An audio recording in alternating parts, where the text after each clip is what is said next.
Zee Marathi, चर्चाही होणारच।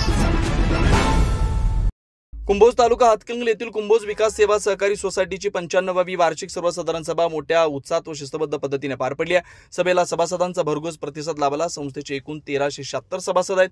वार्षिक उलाढाल 29,39,00,000 इतकी आहे। विविध 10% वाटप करण्यात येणार आहे। सभेच्या अध्यक्षस्थानी सोसायटीचे अध्यक्ष श्रीकांत माळी होते। सचिव प्रकाश देसाई यांनी गत वर्षीच्या अहवालाचं वाचन केलं।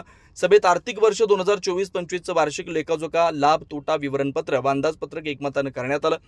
सोसायटीने 95 वर्षांचा वाटचाल पूर्ण करताना केलेल्या सामाजिक व आर्थिक योगदानाचा गौरव करण्यात आला। नव्या योजनांची घोषणा करत शेतकरी व सर्वसामान्य सभासदांच्या हितासाठी नवे उपक्रम राबवण्याचा संकल्प सोसायटीने व्यक्त केला। सभेत खास आकर्षण ठरलं ते उत्कृष्ट कामगिरी तसेच सेवानिवृत्त झालेल्या कर्मचारी व सभासदांचा सत्कार समारंभ। तसेच महिला सभासदांसाठी विशेष मार्गदर्शन सत्र आयोजित करण्यात आलं होतं। यावेळी संस्थेने जवळजवळ 35 लाख रुपये खर्च करून स्वमालकीच्या जागेत बांधलेल्या सभागृहाचं उद्घाटन कुंडले महाराजांच्या हस्ते करण्यात आलं। यावेळी संस्थेचे 40 वर्षापासून असणारी चेअरमन श्रीकांत माळी व सचिव प्रकाश देसाई यांच्या उल्लेखनीय कामगिरीबद्दल त्यांचा सत्कार कुंडले महाराज यांच्या वतीने करण्यात आला।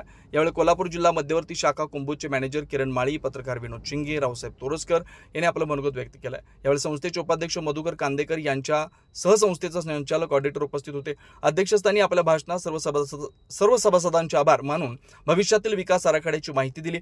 सभेच्या यशस्वी आयोजनासाठी सर्व संचालक मंडळ, कर्मचारी वर्ग व सभासदांचं मोलाचं योगदान लाभलंय। विनोद शिंगे, कुंभोज।